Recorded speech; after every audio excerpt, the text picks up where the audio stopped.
Quando a gente fala de salvação, há alguns pensamentos errados do tipo, eu tenho que contribuir para eu ser salvo. Como se a salvação dependesse de mim. Meu irmão, se a salvação dependesse de você e de mim, nós não seríamos salvos. Isso aqui é algo que é só você pensar. Primeiro, você queria ser salvo? Não, né? Eu também não.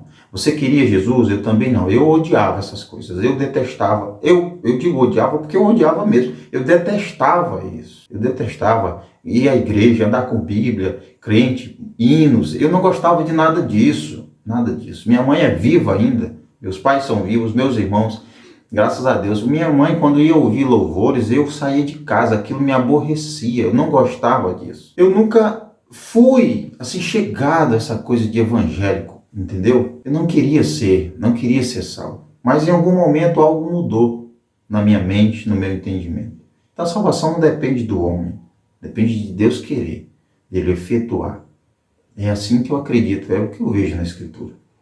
Mas, vamos lá. Você já assistiu o filme Thor? Pelo menos o primeiro filme dessa franquia, Thor. Deixa eu te explicar algumas coisas. No filme, Thor tem um martelo. O martelo de Thor, o poderoso Mjolnir, é o nome desse martelo. E nesse filme, esse martelo, somente quem é digno dele pode levantá-lo.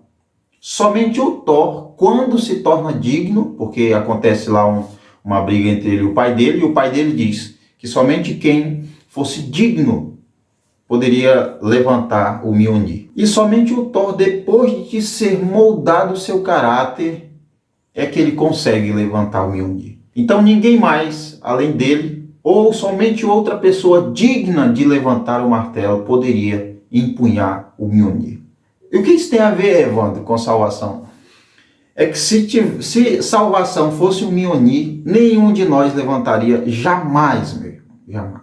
Porque nós não somos dignos de sermos salvos. Nós não temos o direito de sermos salvos. Nós não temos moral para nos justificarmos. Como é que eu, injusto, impuro, pecador, vou me justificar diante de um Deus santo? Como é que eu vou fazer isso? Não dá. A salvação é pela graça. É pela graça. O apóstolo Paulo diz assim, fiel essa palavra é digna de aceitação, que Cristo Jesus veio ao mundo para salvar os pecadores, dos quais eu sou o pior. Cristo Jesus veio ao mundo salvar os pecadores. Se Cristo veio salvar os pecadores, é porque os pecadores não podem contribuir em nada e não poderiam se salvar. Então, algumas pessoas confundem muito fazer boas obras com ser isso a ajuda para eu me manter salvo. Não. Nós devemos fazer boas obras não para sermos salvos, mas como pessoas que já foram salvas. Em uma das cartas de Pedro, ele diz assim, nós somos forasteiros e peregrinos. Nós somos tratados dessa maneira como pessoas que não são desse lugar. Forasteiros e peregrinos são alguém que estão perambulando, que está caminhando em uma terra que não é sua, que está ali de passagem, que já tem um lugar para ir, que tem uma nação que não é aquela. Então não merecemos nada. Nós devemos agir, devemos ser, devemos falar, devemos tratar as pessoas não para sermos salvos, mas como pessoas que já foram salvas, que foram iluminadas, que foram transformadas. Salvação, falar em salvação é algo muito complexo. E é confuso, é difícil de entender para muitas pessoas.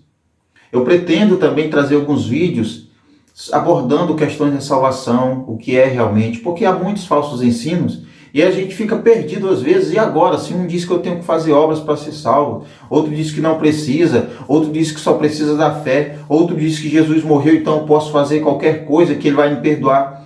Tem muitos falsos ensinos, mas você tem que se focar pela Escritura. A Escritura não ensina que porque eu fui salvo eu posso viver da forma que eu quero. A Escritura ensina que eu fui salvo, que eu fui liberto, mas que eu não devo usar essa liberdade para ser libertino, para libertinagem, para viver da forma que eu quero. A Escritura diz que as obras boas identificam árvores boas e as árvores más vão gerar um fruto mau também.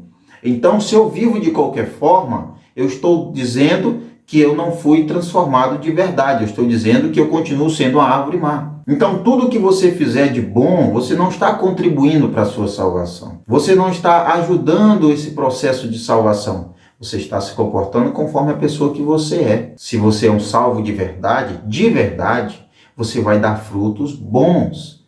Você vai andar de forma digna. Você vai andar conforme diz o Evangelho. Agora, se você é só uma pessoa que pensa ter sido salvo, uma pessoa que se julga ter sido salvo, mas não foi de verdade, está vivendo uma falsa conversão, você daqui a pouco vai fazer as coisas apenas por religiosidade, vai ser só uma capa. Você faz coisas boas só na frente dos outros, por trás você é uma pessoa ruim. Isso é efeito da falsa conversão. A pessoa pensa que foi salvo e não foi, porque quem é salvo é transformado.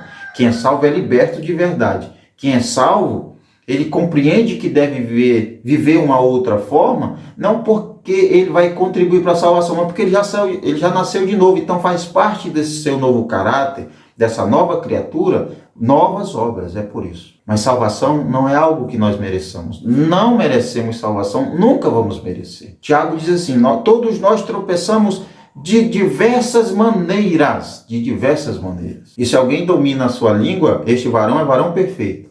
Eu pergunto, será que nós já temos tamanha perfeição a ponto de dominar essa língua, que é um mal terrível, que às vezes pode destruir a nossa vida ou nós destruímos a vida do outro? Mas veja que Tiago diz que todos nós tropeçamos de diversas maneiras. E aqui eu vou terminar fazendo algumas perguntas. Você já passou algum dia sem pecar? Eu não. Você conseguiu passar um dia sequer sem cometer um deslize, por menor que seja? Será? A Escritura diz, todos pecaram. Estão destituídos. Todos pecaram, estão separados. Todos. Absolutamente todos pecaram, estão separados. Mas a Escritura também diz que Deus veio salvar os pecadores. Deus veio salvar os pecadores. Jesus veio salvar os pecadores. Então, salvação não é algo que o ser humano ajuda a Deus.